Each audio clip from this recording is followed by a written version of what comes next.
रति के पति विशाल 2 दिन से सर में दर्द व थकान की शिकायत कर रहे थे। उन्होंने कहा कि शायद नींद पूरी नहीं हुई है।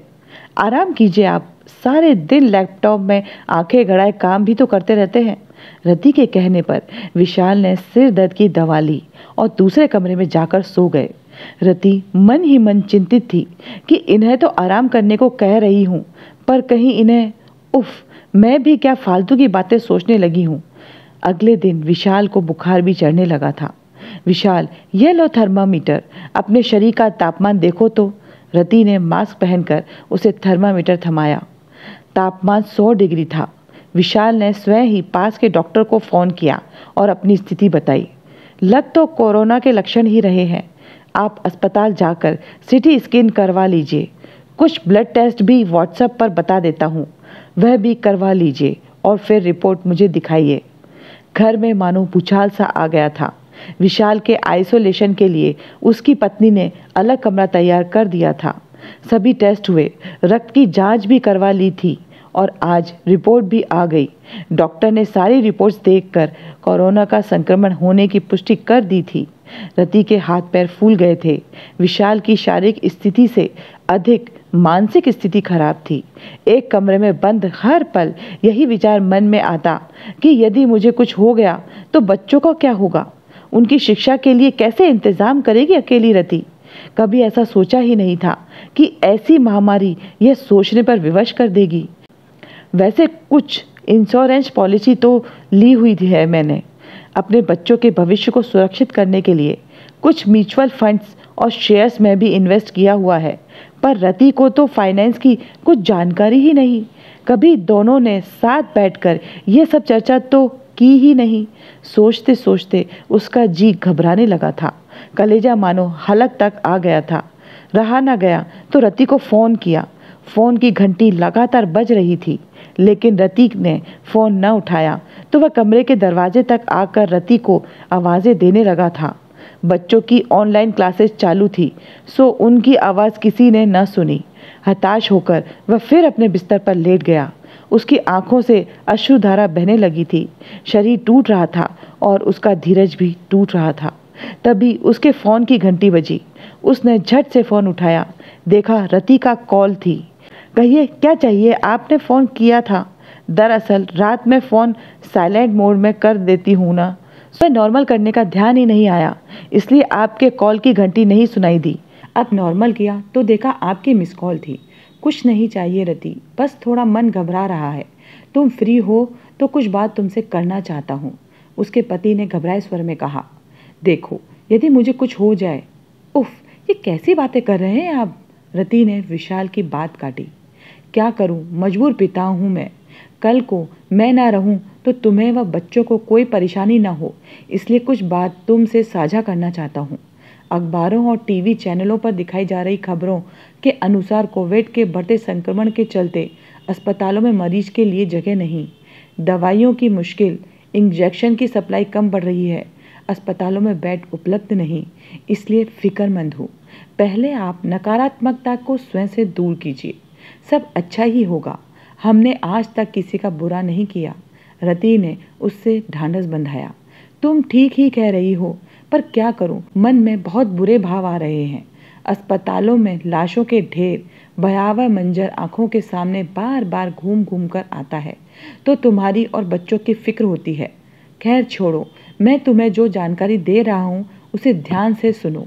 विशाल ने रति को अपने इन्वेस्टमेंट और इंश्योरेंस पॉलिसी के बारे में जानकारी दी और कहा कि सभी फाइलें पढ़कर अपने पास संभाल कर रख लो। उसने अंत में रति से कहा, सुनो, यदि मुझे कुछ हो जाए तो तुम विधवा के लिबास में न रहना। विशाल, ऐसा मत कहो, मुझे नहीं अच्छा लग रहा यह सब सुनना। रति ने खींच कर कहा। क्या करूं रति, बचपन में पिता का साया सिर से उठ गया था।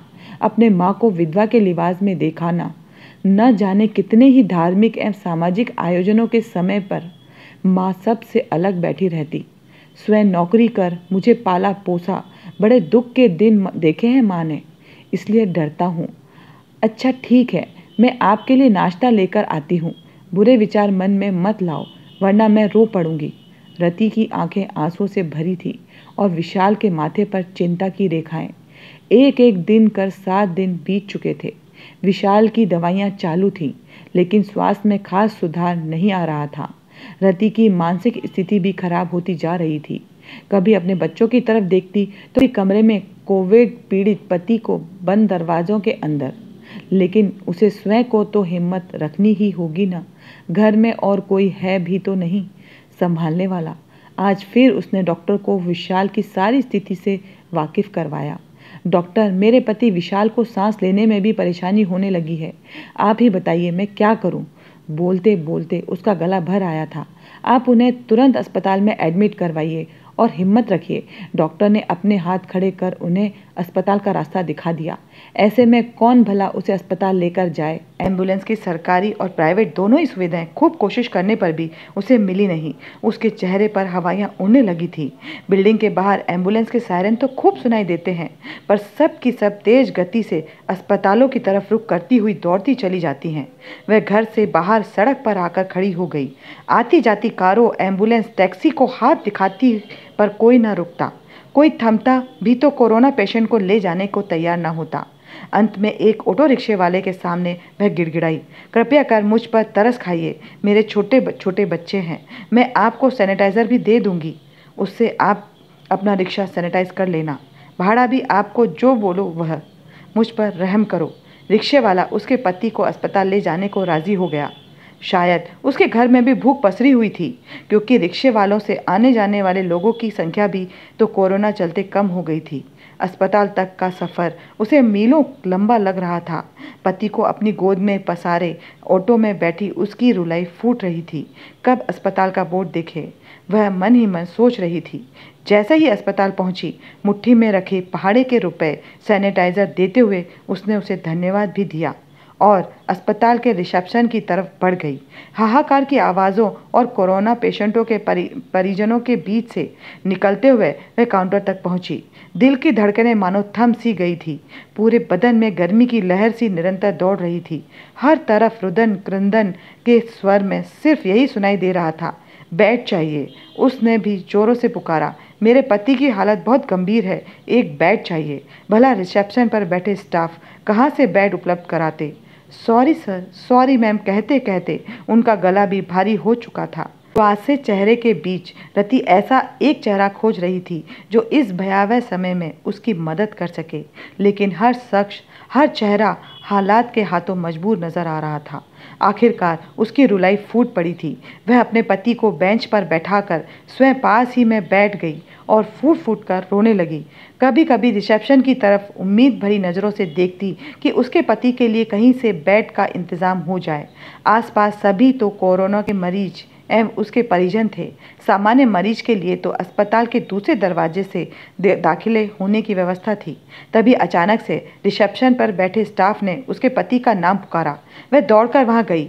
आपके पति के लिए बेड की व्यवस्था हो गई है, आप कागजी कार्रवाई पूरी कर कीजिए और हम आपके पति को एडमिट कर देते हैं। मन में न जाने कितने सवाल एक साथ उठ खड़े हुए थे। यह कैसे संभव हो गया? किसने की बेड की व्यवस्था? कितना खर्च आएगा आदि। लेकिन मस्तिष्क को कागजी कार्रवाई की तरफ खींच लाई रति और मन ही मन धन्यवाद करने लगी कि जिसने भी ये व्यवस्था की वह सदा सुखी रहे। पति को अस्पताल में एडमिट करते ही उससे अपने बच्चों का ख्याल आया। घर पर फ़ोन किया और उन्हें सुखद संदेश दिया कि उनके पिता को बेड मिल गया है, फिक्र न करें, वह घर लौट रही हैं। सारी रात मन में पति के स्वास्थ्य के बारे में सोचते रहे हुए प्रकृति से विनती करती रही। बार बार मन में यही विचार भी आया कि बेड न मिलने की इतनी समस्या है, लोग जान पहचान निकाल कर अस्पताल में बेड की व्यवस्था कर रहे हैं। जिनके पास बहुत रुपए पैसे हैं वे भी किसी न किसी तरह परेशान हैं और व्यवस्था करने में लगे हुए हैं, लेकिन उनका तो कोई खैर ख्याल ही नहीं, न तो इतना रुपए पैसा और न ही कोई ऊंची पहुंच। मन ही मन अस्पताल के स्टाफ को धन्यवाद करते हुए कब उसकी आंख लग गई पता न चला। 3 दिन कभी घर कभी अस्पताल के चक्कर लगाती वह बेहद थकान महसूस कर रही थी। स्वयं भी मन ही मन डर रही थी कि कहीं उसे भी संक्रमण ना हो जाए। मास्क तो जैसे 3 दिन में उतरा ही नहीं, सिर्फ रात को सोते समय उतारती। हाथों में सैनिटाइज़र हर वक्त रहता। आज घर लौटकर सांझ ढले ही निढाल हो पलंग पर लेट गई और आंख लग गई। सुबह नियत समय पर नींद खुली। रसोई में आकर चाय दूध तैयार किया। अखबार उठाया तो मोटे अक्षरों में खबर की हेडलाइन देखकर उसकी आंखें भर आईं। युवक को बचाने के लिए बुजुर्ग का बेड लेने से इनकार। 3 दिनों बाद स्वयं की मृत्यु। पूरी खबर पढ़ी, धीरे से बुदबुदाई, मैं ही तो हूँ वह महिला जिसने अस्पताल में फूट फूट कर रोना शुरू किया था। उसे समझते देर न लगी कि यही वे महान पुरुष हैं जिनके त्याग से उनके पति को बेड मिला। किन शब्दों में धन्यवाद करूं मैं आप, भला एक पिता के सिवा इतना कौन किसके लिए कर सकता है।